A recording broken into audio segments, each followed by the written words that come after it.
Vou fazer como a Andressa costumava, né? De primeiro para ver se os irmãos, incentivar os irmãos a virem, ver que os irmãos têm algo para compartilhar. Eu já havia falado no domingo passado, mas vai ser bem breve para dar oportunidade para os irmãos. Eu vou ser bem breve. Teve duas frases na conferência que me marcaram. Aí eu vou explicar uma com relação a eu e o Isaac. Sempre eu tenho orado à noite pelo Isaac, para que o Senhor opere na vida dele, oração de pai com o filho, né? E vou direto ficar orando, Senhor, que o Senhor abençoe o caráter do Isaac. Mas o que o irmão Lúcio ali tinha compartilhado, ele mencionou o irmão Cristiantinho, explicando a respeito disso do caráter.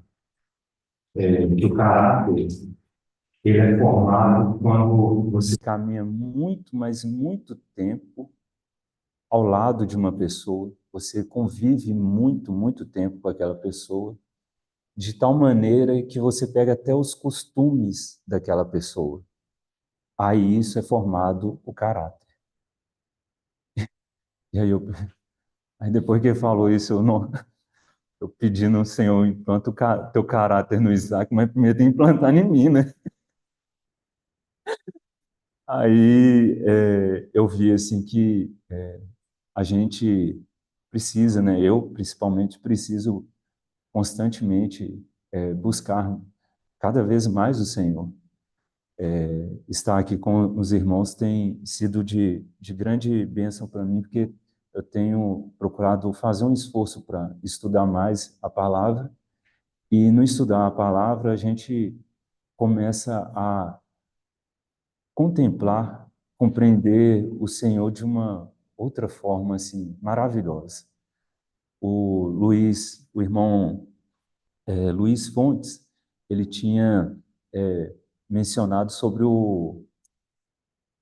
a série The Chosen. E a Aline assiste muito, né? E ela, ela- ó, se ela perguntar, vocês falam que eu não falei, mas tá gravado. E, e ela gosta muito. E me convidou a assistir. Eu não tinha assistido. Eu ouvi o irmão Luiz Fontes falando, não, eu não vou assistir, não. Ele falou, eu não vou assistir. Aí eu cheguei a assistir dois episódios só. A série é preciosa, né? Que fala do Senhor, de uma certa forma fala do Senhor. O diretor ele captou a essência de, dos cenários, né, com o Senhor Jesus, mas na conferência, no que foi falado sobre o Senhor, realmente assim não tem nada que vai mostrar Jesus exatamente como ele é.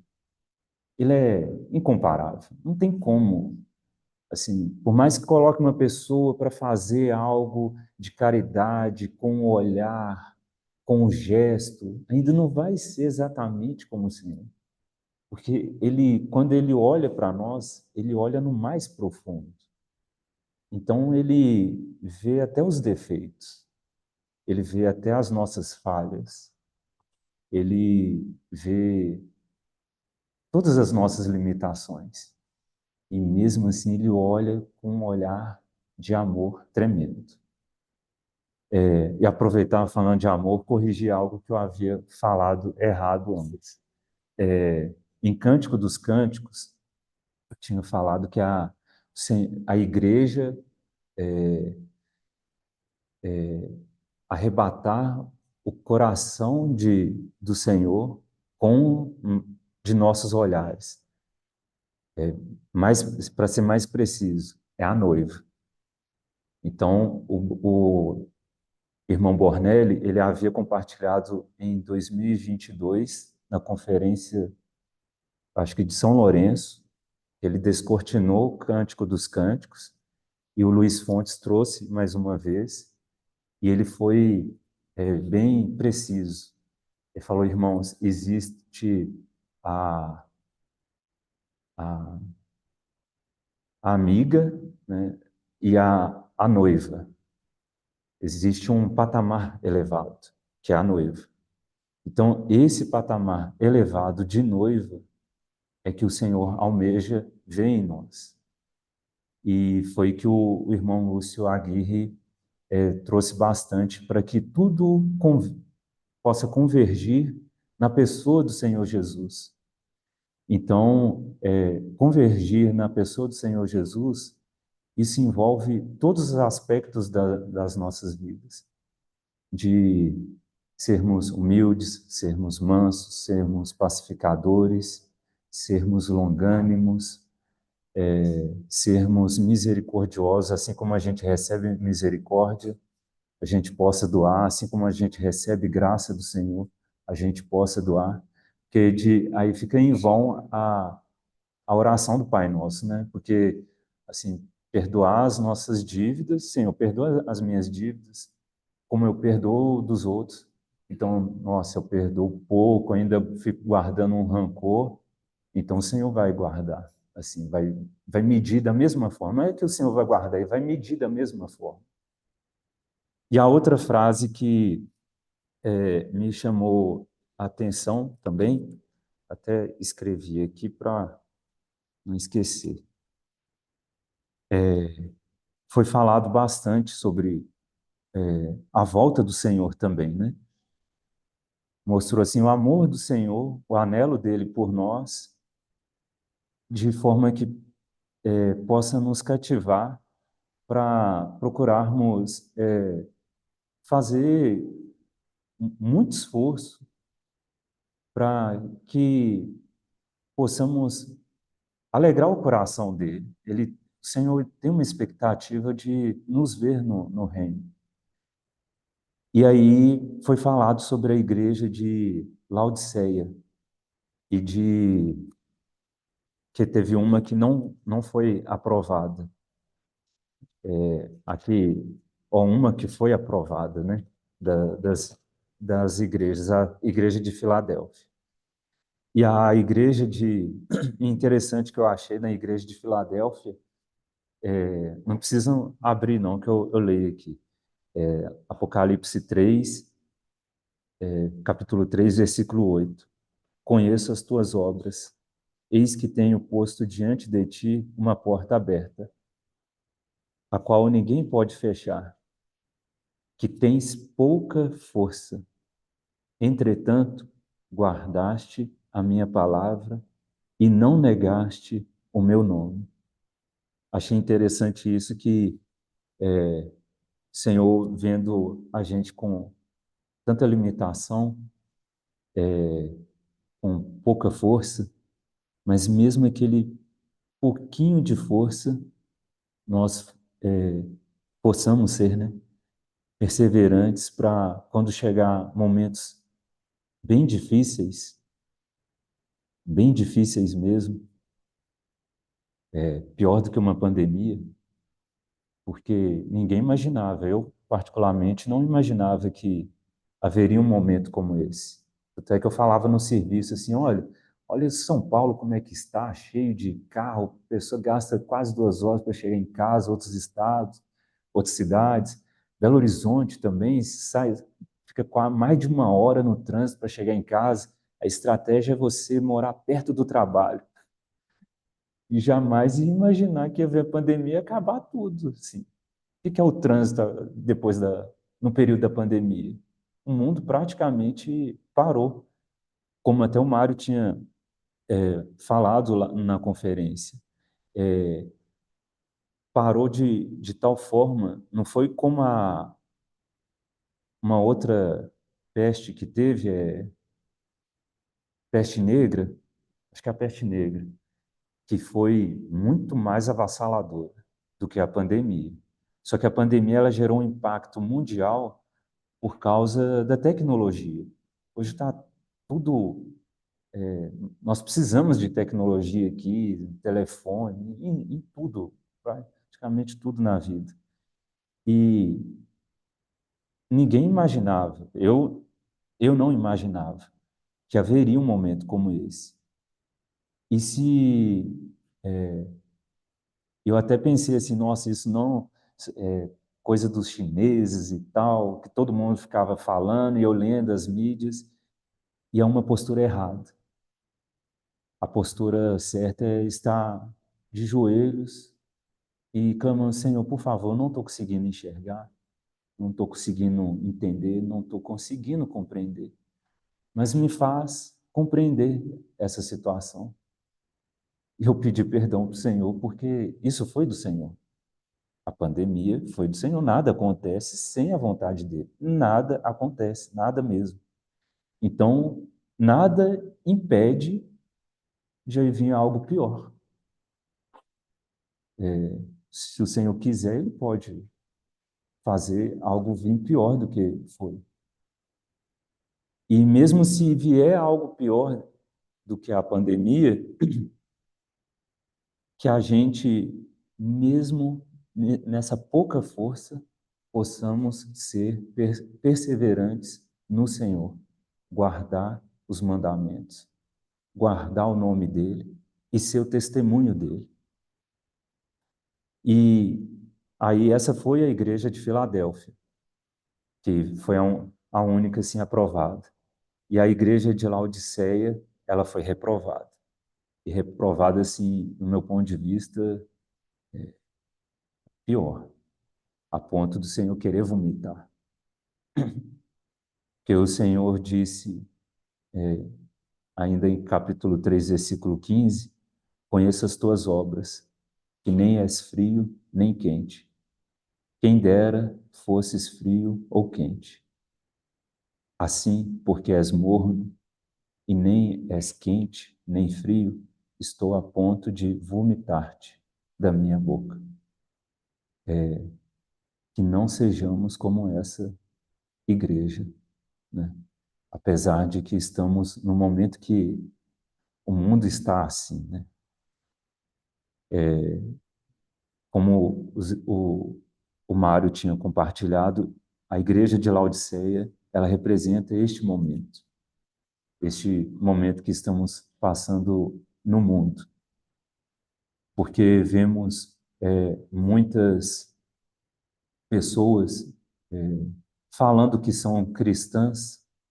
Minha mãe mesmo, uma vez, ela falou, Tiago, eu consegui um pedreiro muito bom, ele é evangélico.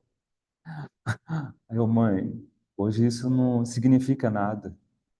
Uma vez eu estava no Uber, aí o rapaz, o motorista, estava escutando meio que um funk, aí viu a Bíblia da Aline, ele mudou para música gospel e ficou falando que ele era apóstolo, não sei o quê, que fazia um monte de coisa na congregação.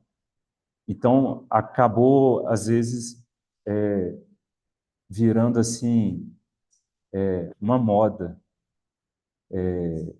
E o irmão Lúcio Aguirre, com relação à palavra moda, ele falou, irmãos, na hora que estivermos falando Maranata, que a gente fale de coração mesmo, com realidade, para que não vire uma retórica. Que às vezes a gente fala Maranata, Maranata, mas fica naquela coisa, Senhor, estou para viajar para tal lugar amanhã. Eu estou esperando para mudar de casa nova amanhã. Então vem depois de amanhã. Estou para trocar carro daqui uma semana, vem daqui depois de uma semana. E isso me fez lembrar o irmão Francisco, que uma vez ele havia compartilhado aqui, ele foi, para mim foi uma benção, ele foi bem sincero, e ele falou, olha, Houve períodos na minha vida que eu não queria que o Senhor voltasse. Eu queria viver certas coisas ainda. Eu tinha certos anseios, expectativas, e eu não queria. Mas hoje eu almejo a volta do Senhor, porque acaba sendo vaidade.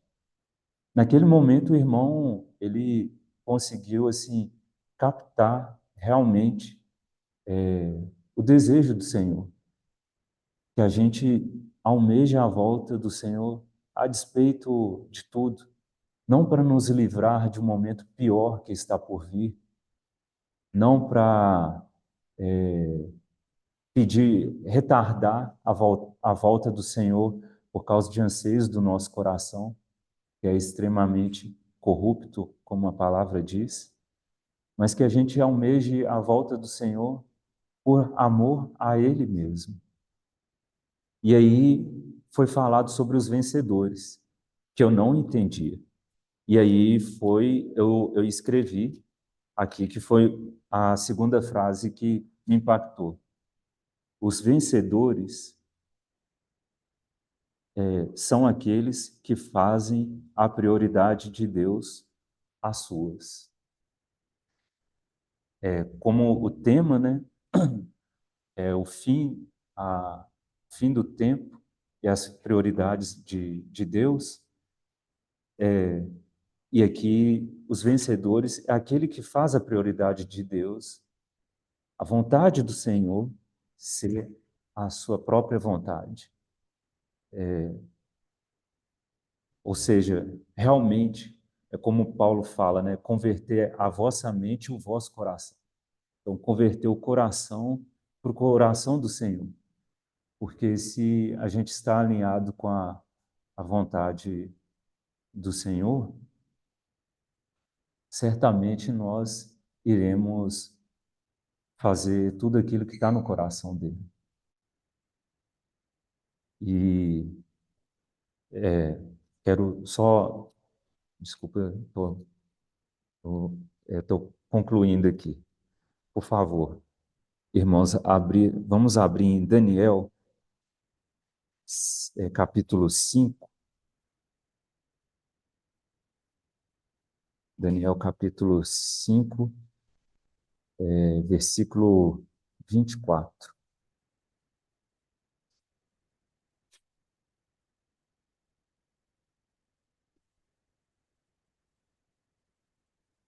Daniel, capítulo 5, versículo 24.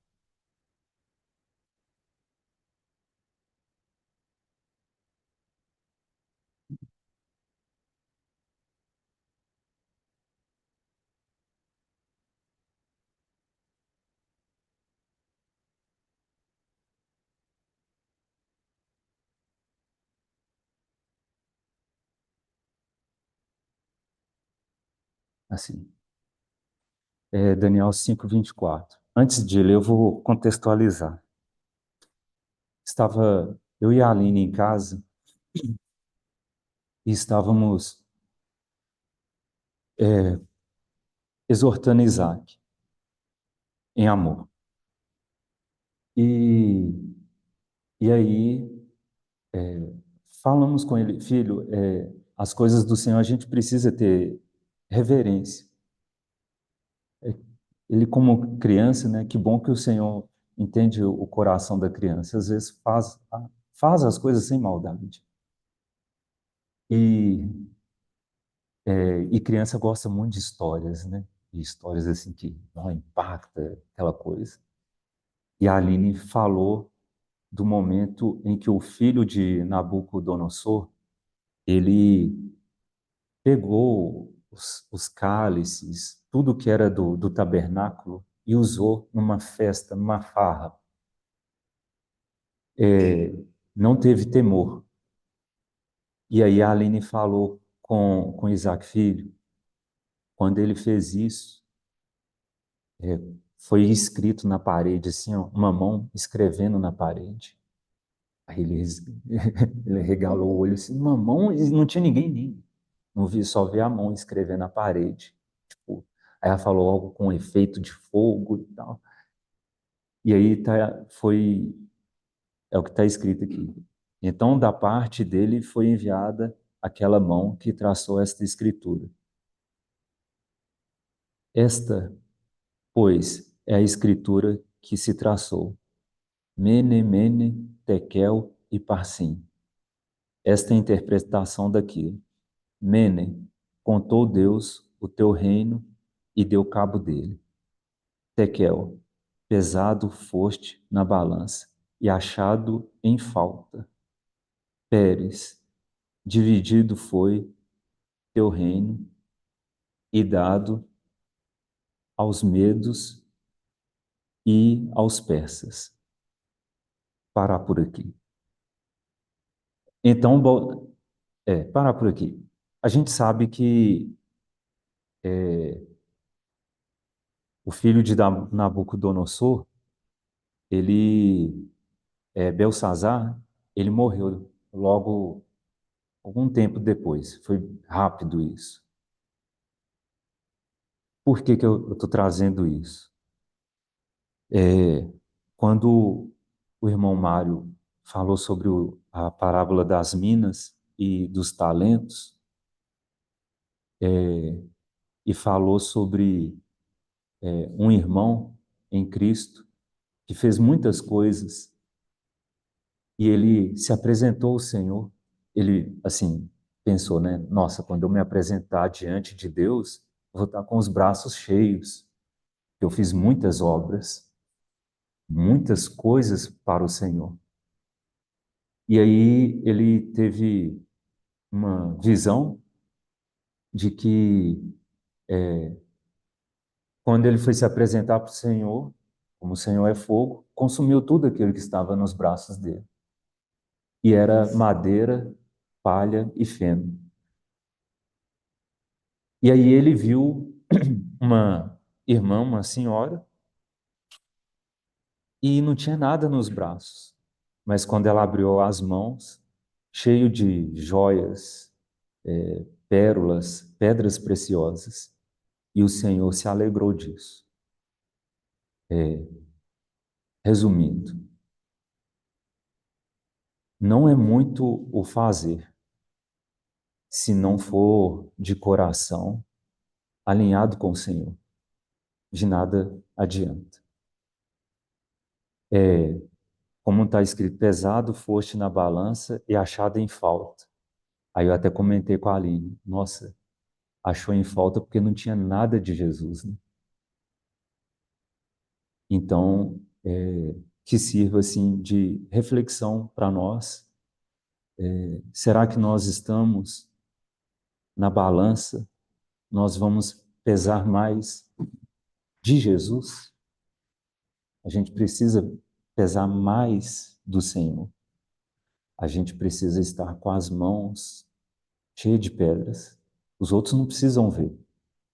Que às vezes muitas pessoas fazem coisas para querer aparecer, para mostrar, mas o Senhor, ele sonda o coração, ele esquadrinha o coração, ele sonda a mente, e ele sabe realmente qual é o desígnio disso. Se é carnal ou é espiritual, alinhado com a vontade dele. Porque quando está alinhado com a vontade dele, é o vencedor. Que as prioridades de Deus passam a ser a nós. Aí é isso. Perdão, tentei ser rápido aqui, mas perdoe, irmãos. Aí está disponível para quem quiser agora compartilhar algo da conferência, que foi muito rica, foi uma bênção mesmo, assim, é um privilégio a gente ouvir tudo isso que os irmãos, né, têm compartilhado, têm pago um preço de vida para descortinar algo para a igreja que é tão precioso. Amém.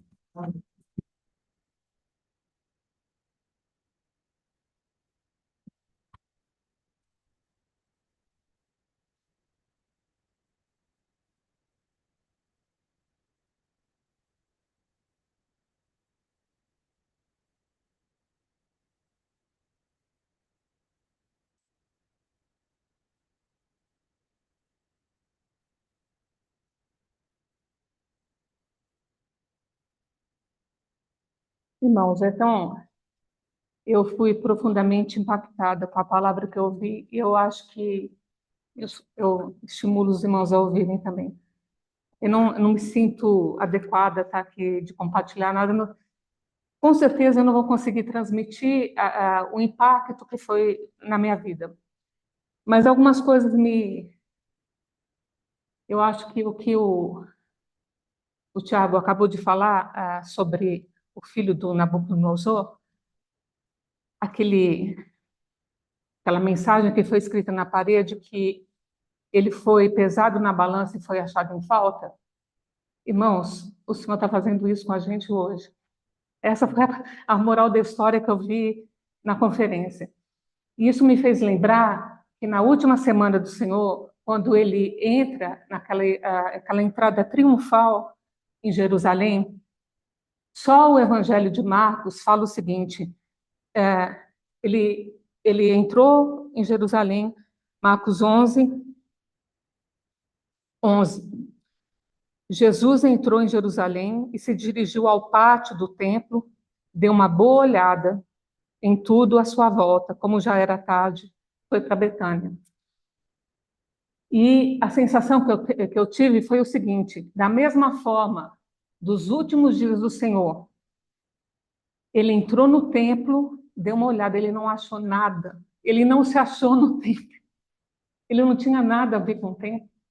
Você sabe o que ele fez? Ele deu uma boa olhada e ele foi para Betânia. Agora, o irmão Lúcio, ele abordou o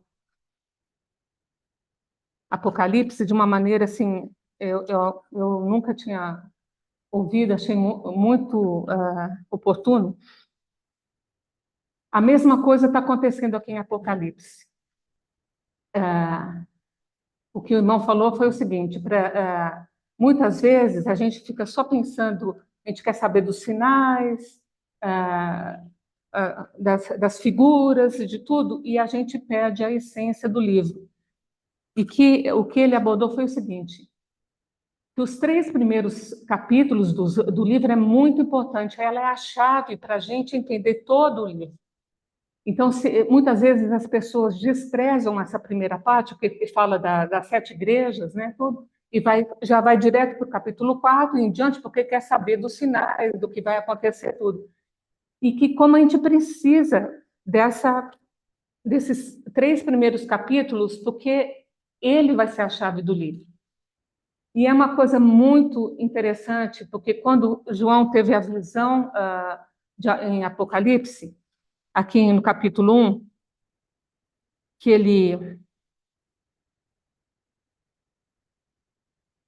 Aqui, 1:10. Achei-me no Espírito no dia do Senhor, ouvi por trás de mim uma voz forte, como uma trombeta, dizendo: escreve o que você vê em um rolo, e o envie às 7 igrejas. Depois, no 12, virei-me para ver quem falava comigo, e quando me voltei, vi 7 candeeiros de ouro, e entre os candeeiros estava alguém semelhante ao Filho do Homem. Quando ele ouve aquela voz como de trombeta, ele vira, ele viu os 7 candeeiros e uma pessoa como o Filho do Homem.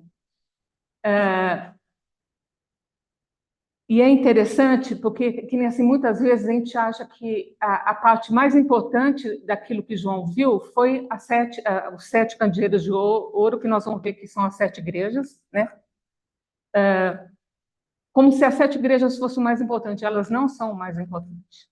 Eu lembro uma vez o irmão Stephen falando que, na realidade, o que João viu foi o seguinte: as 7 igrejas, mas elas eram um pano de fundo para salientar o que era importante, que era o Filho do Homem.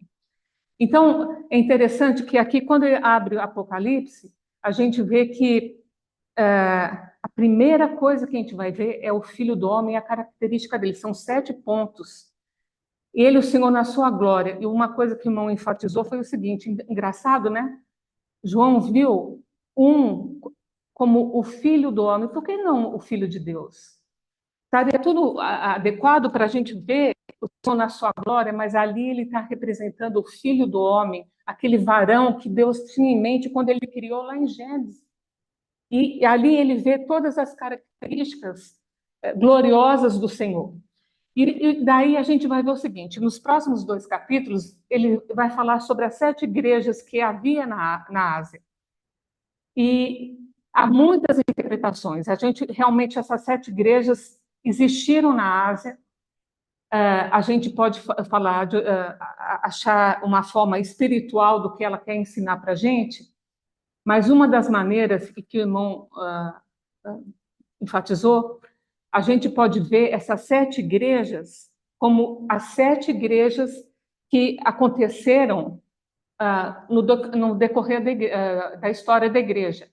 E se isso realmente for verdade, é muito significativo que a igreja de Filadélfia representa a igreja que vai estar na volta do Filho do Homem.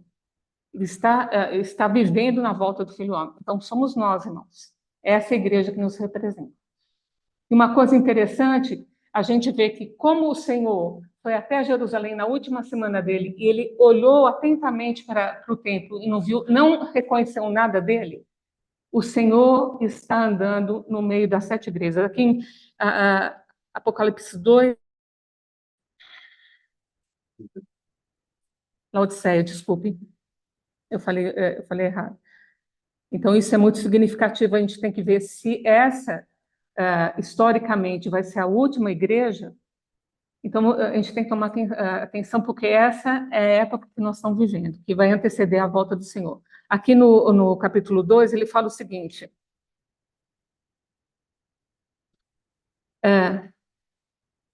eis a mensagem que tem as 7 estrelas em sua mão direita e anda entre os 7 candeeiros de ouro.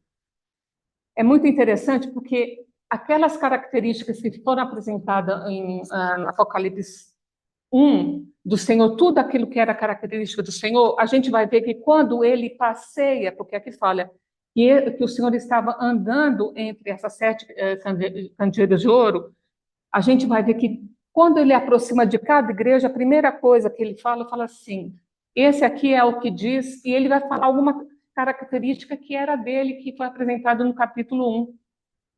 É como se o Senhor estivesse passeando, andando no meio das igrejas e procurando por ele mesmo.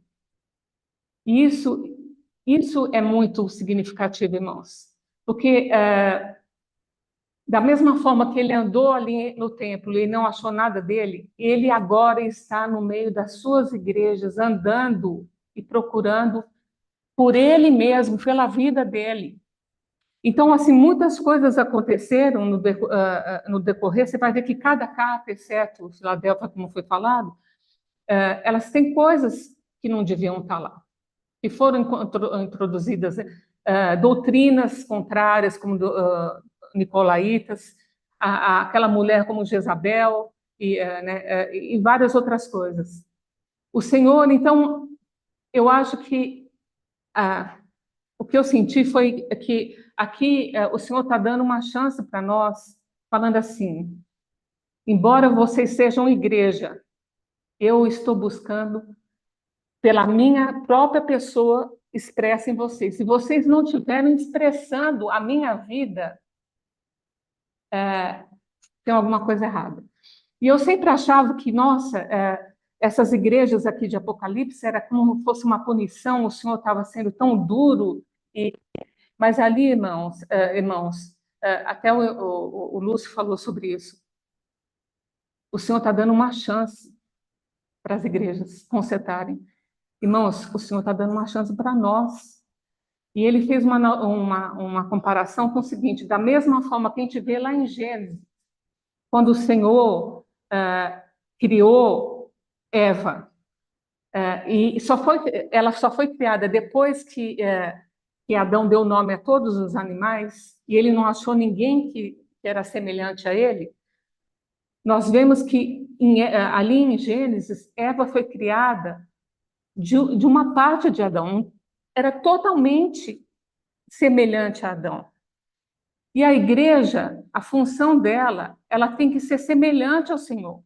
Se há coisas misturadas e que não condizem com a pessoa do Senhor, irmãos, nós estamos sendo achados em falta.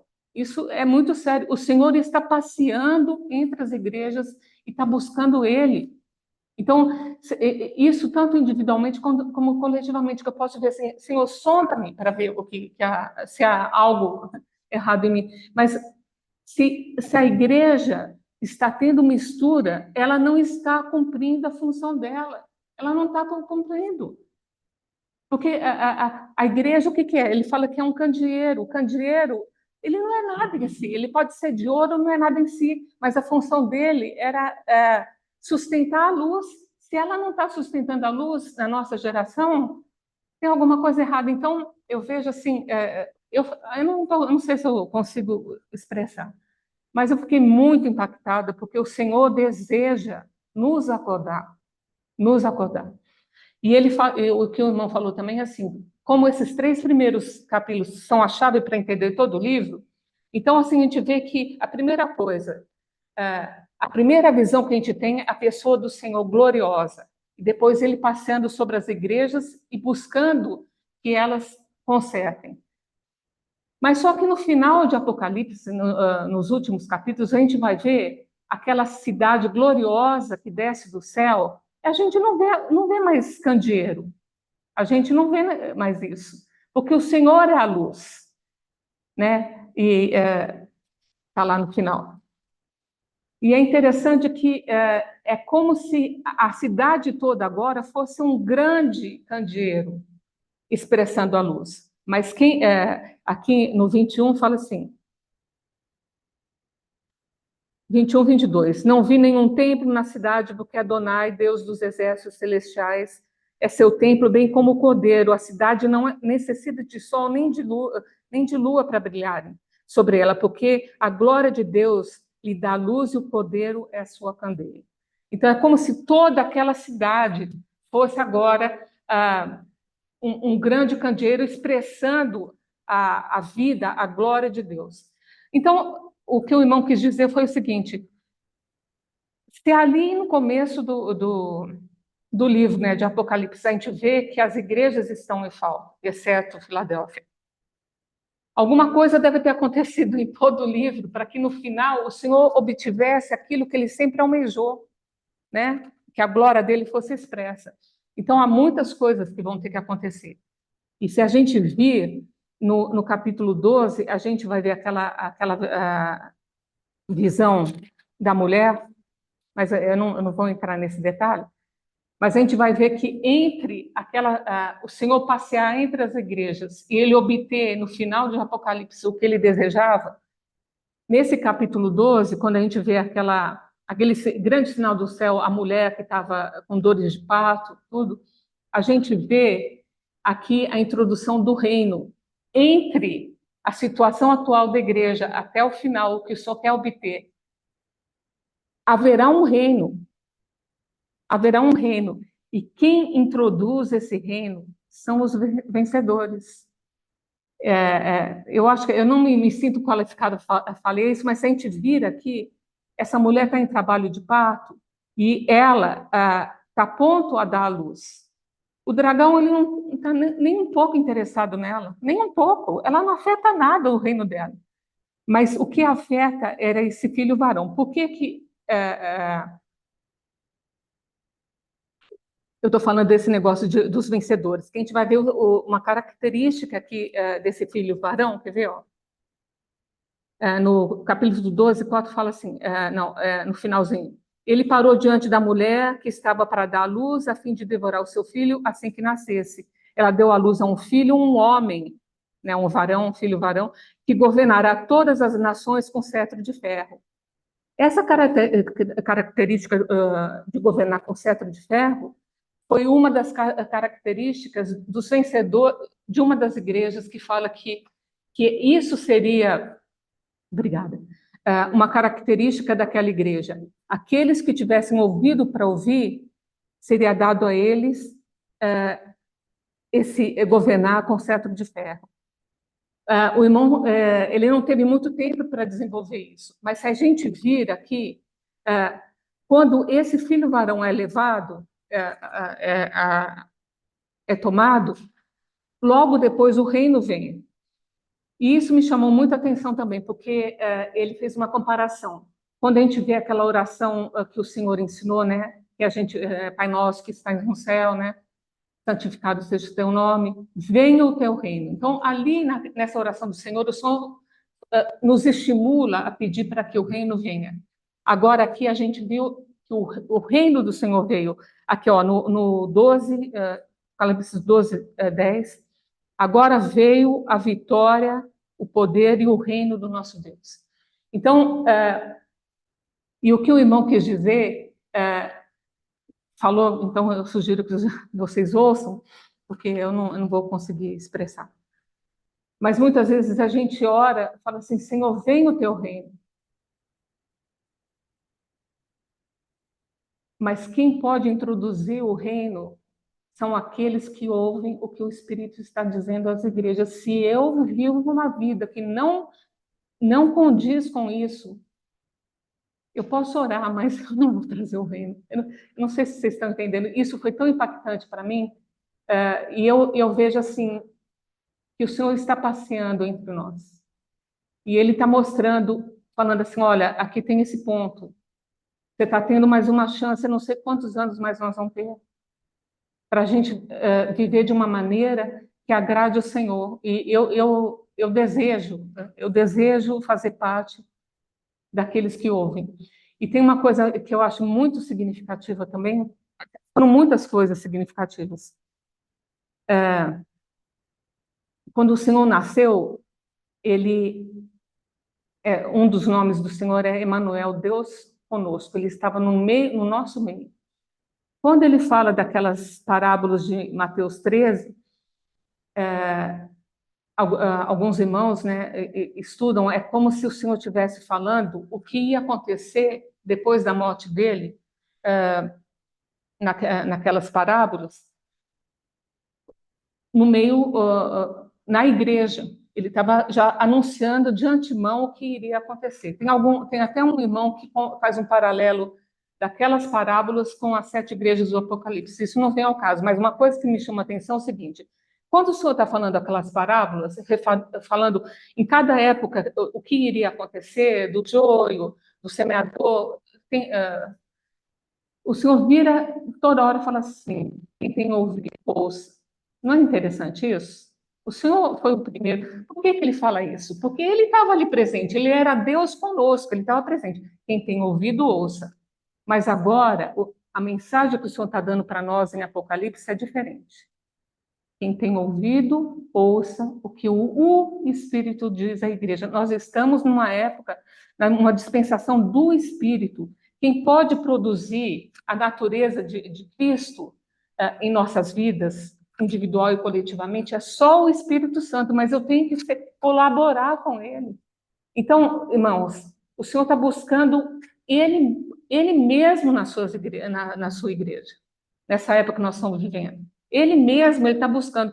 E se a gente vir a situação de Laodiceia, é muito ruim mesmo, como o Tiago falou.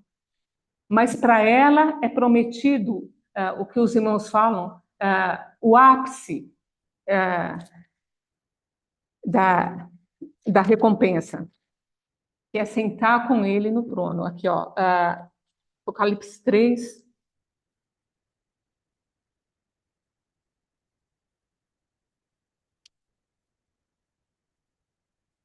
Três. 3:21. Ao que alcançar a vitória, permitirei sentar-se comigo em meu trono, assim como eu também venci e sentei-me com meu Pai em seu trono. Então, irmãos, o que eu senti foi o seguinte: uma urgência, assim, tipo assim, me deu desespero, sabe? Uma urgência de a gente responder, de eu responder afirmativamente ao Senhor.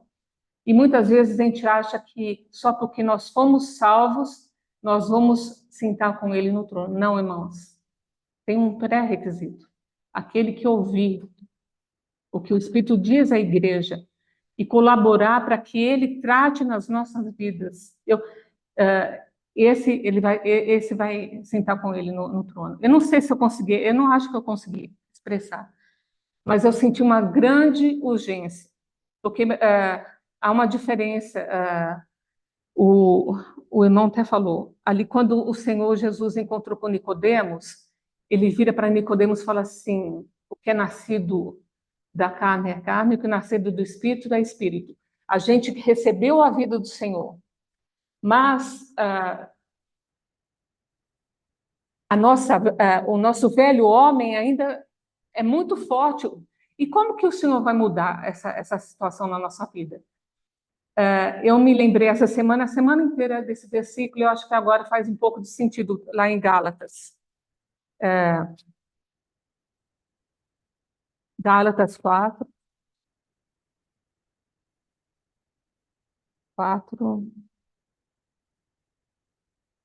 19. Meus filhos queridos, sofro as dores de parto por todos vocês novamente, e este processo continuará até que o Messias seja moldado em vocês. Daqui é uma outra tradução, vocês viram, né? Mas Paulo fala o seguinte, que ele sofria dor de parto pelas pessoas, pelos irmãos de Gálatas, em Gálatas, da Galácia, até que Cristo fosse formado neles. Há uma diferença. Quando nós cremos no Senhor, nós fomos nascidos do Espírito, mas o nosso velho homem tem que ser tratado. Por que Paulo tinha que orar e sofria dor de parto até que Cristo fosse formado neles? Porque não é uma coisa imediata. E nós temos que deixar o Espírito Santo nos transformar à imagem de Cristo. O Senhor está buscando pessoas que têm a imagem dele. Eu posso falar assim, eu nasci de novo. Eu nasci de novo, sabe, eu sou salvo e continuo vivendo a vida que eu sempre vivi. Eu sou senhora da minha vida, tudo. Sabe, eu não estou expressando a natureza do Senhor, aquela natureza de Apocalipse 1, eu não estou expressando. Como o Senhor pode ficar satisfeito com a minha vida, individualmente e coletivamente? Irmãos, o Senhor quer fazer alguma coisa na nossa geração, né? E isso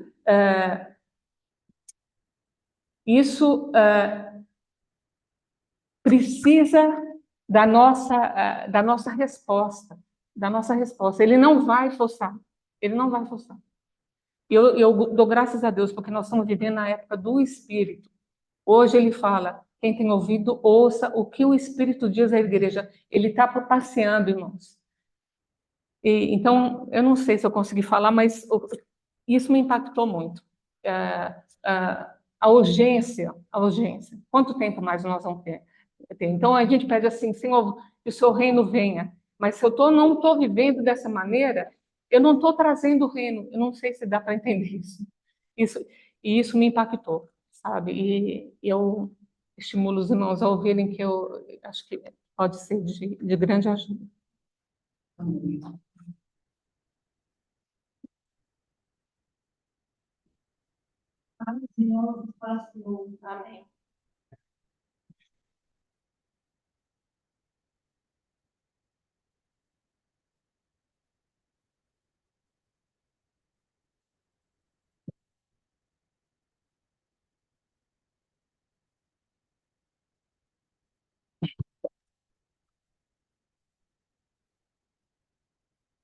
Patrícia falou tão bem que eu entendi, viu, Patrícia?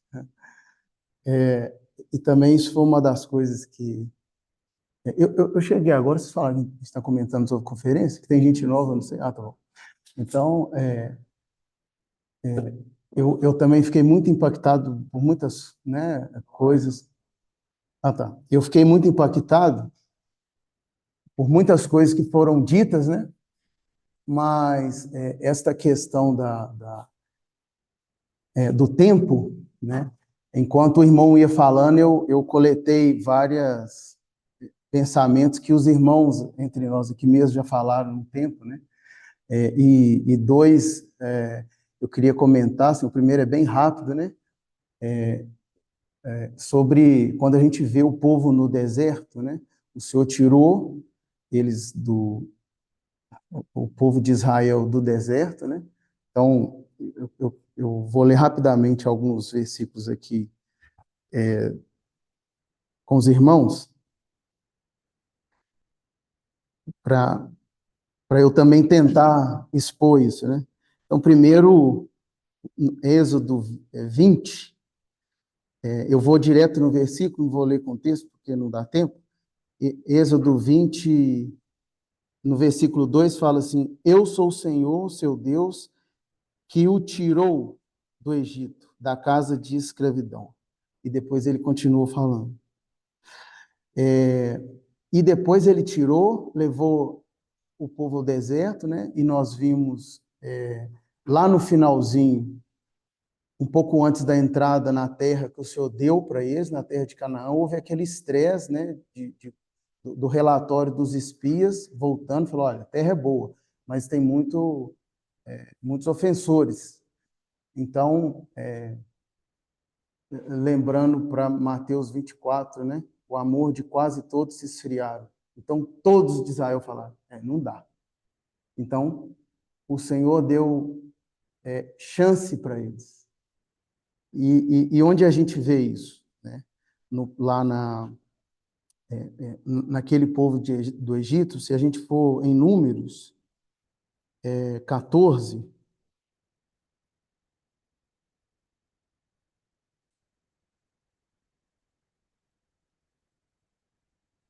acho que é um pouco do que a Patrícia falou, né, do nosso tempo hoje.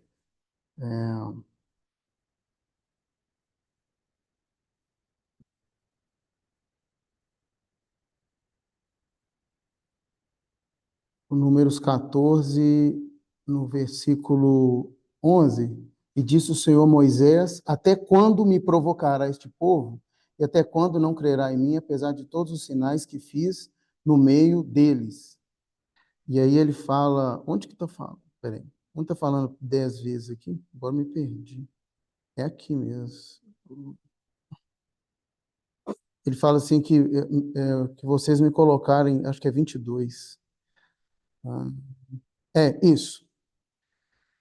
Olha aqui, então, Números 14, 22. E todos os homens que viram minha glória e meus sinais que fiz no Egito e no deserto, e me tentaram essas 10 vezes, e não obedeceram minha voz. Está vendo a chance? 10 vezes eles murmuraram. Na 10, e como que eles murmuraram? Aqui, mesmo Números 14 está falando, eles falam assim, ó, quem dera voltássemos para o Egito. Quem dera comêssemos os panelões de carne do Egito. Então, o Senhor fala, eu tirei vocês do Egito. Não tem a ver com ninguém, tem a ver com a vontade, né, e o amor do Senhor. E essa é a segunda coisa que me impactou, o amor. Então, com amor, o Senhor tirou eles do Egito. E com a falta de amor, eles queriam voltar para o Egito. E o Senhor deu para eles 10 vezes de chance. E eles não aproveitaram essas chances. Então, agora que esse cenário do Egito já passou, né? A onça morta, todo mundo é matador, né? Você fala, poxa, mas eles falharam aqui com um milagre todo dia, pão, maná, todo dia. Eles viram o milagre todo dia. E tinha uma coluna de nuvem e uma coluna de fogo os guiando constantemente. É uma coisa diária. E eles não conseguiram enxergar. E aí eu lembro uma vez que o Luiz falou há muito tempo, né? Saber a resposta, que é o que eu estou fazendo aqui, para o povo do Egito, não tem muita valia, porque saber a resposta depois da prova, já passou a prova. Então, o tempo que a gente vive é o tempo para a gente se preparar para a prova. Chega no dia da prova, você não sabe a resposta. Mas quando terminar a prova, você sabe. Aí você fala, nossa, aqui que eu errei, mas agora já era. Então, saber a resposta apenas não é tudo. O problema é a hora que você precisa de saber. E agora, transportando para o nosso tempo agora de espera, né? Mateus 24,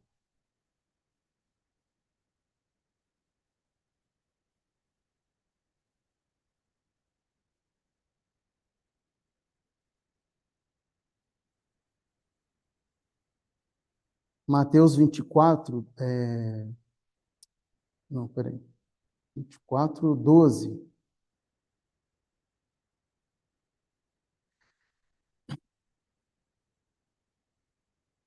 Então, no início do versículo, né, os discípulos falam, né, no versículo 3, dize-nos quando serão essas coisas, pedra sobre pedra, e que sinal haverá da tua vinda e do fim do mundo. E aí o Senhor gasta o capítulo 24, 25 para poder responder isso. Dentro dessa resposta, no versículo 12, ele fala, Mateus 24, 12, e por se multiplicar a iniquidade, o amor de muitos esfriará. Então, a respeito do amor, isso realmente me chamou muita atenção, porque eu era um do que achava que o amor era meio sentimento. Nossa, tem uma pessoa na rua pedindo comida, você não dá, porque você tem uma experiência que você dá dinheiro, aí o cara vai comprar, ao invés de comprar comida, compra outra coisa, né? Um cigarro, uma vida. Aí você fala, o amor vai se esfriando. E isso me impactou muito, porque realmente o amor, esse amor que está escrito aqui, não é um amor filéu, né, de sentimento, é um amor ágape. E o que eu trouxe de alarme, de alarme da conferência foi um pouco disso mesmo que a Patrícia falou. Se a gente for olhar alguns versículos aqui de agora, a gente vai ver aqui, ó, Colossenses 1,13. Então, nós lemos Êxodo 2, eu sou o Senhor que tirou o seu povo do Egito. Agora, para nós, né, Colossenses 1, versículo 13.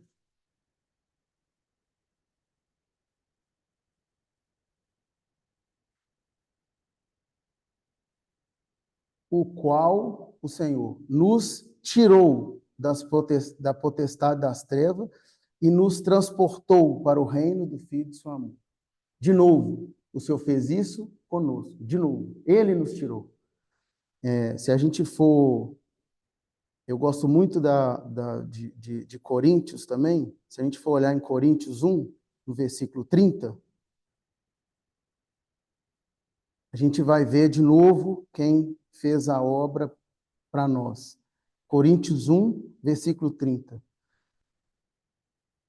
Mas vós sois dele, em Jesus Cristo, o qual para nós foi feito por Deus sabedoria, justiça, santificação e redenção.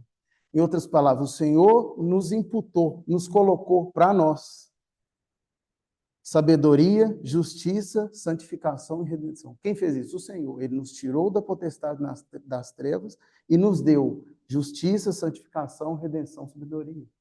O Senhor fez isso. Agora, como que ele chega em Mateus 24 e fala, o amor que eu coloquei, vocês não têm. Aí a irmã, né, a Patrícia falou a mesma coisa. Quando eu olho para você, Rodrigo, eu não me enxergo. Eu te dei essas coisas. Você vai murmurar por 10 vezes também, né? Então, esse senso de urgência, para mim, ficou muito, muito forte. Né? Então, e aí o irmão, ele colocou muitos auxiliares para ajudar, né? O irmão Luiz falando sobre Cântico dos Cânticos, né? Que o amor aparece muitas vezes lá, né? Ele fala a palavra amor 15 vezes e amada aparece 30 vezes no livro de Cântico dos Cânticos. Mas o que me chamou a atenção é que ele vai dar entrada do livro, e aí ele fala sobre Gênesis 1, 26, onde o Senhor tá ali a Trindade ali, né, para falar façamos o homem a nossa semelhança. E ele mencionou que a palavra semelhança ela tem a raiz dela na palavra amor, né, amado. E a mesma palavra. Então, o Senhor ele nos deu esse amor, o tipo de amor sacrificial, né? Em João 13, no final, ele fala isso, né? Amei até as últimas consequências, até dar o seu próprio filho, né? As últimas consequências. E isso ficou muito para mim, né? O Senhor, Ele nos deu tudo. E agora a gente está na época de estudar. Não chegou a hora da prova. Mas como a gente tem andado? Isso que não é circunstância, né? Imagina a circunstância do Egito, daquele povo do Egito, imagina a circunstância do deserto, imagina a circunstância do maná, e também da roupa deles, e também do Senhor guiando, né? E agora a gente tem o Espírito Santo, né? O Senhor deixou o Consolador para nós. E não só isso, como Ele nos muniu, né? Não só da vida eterna, mas com né? Com essas faculdades do Espírito, né? Comunhão, intuição, consciência, e a gente não usa, né? Então você vê a igreja de Laodiceia dentro do nosso coração, não a igreja, a instituição ou todos os irmãos, não, é dentro do nosso coração, né? Quantas vezes o Senhor está do lado de fora, batendo na porta?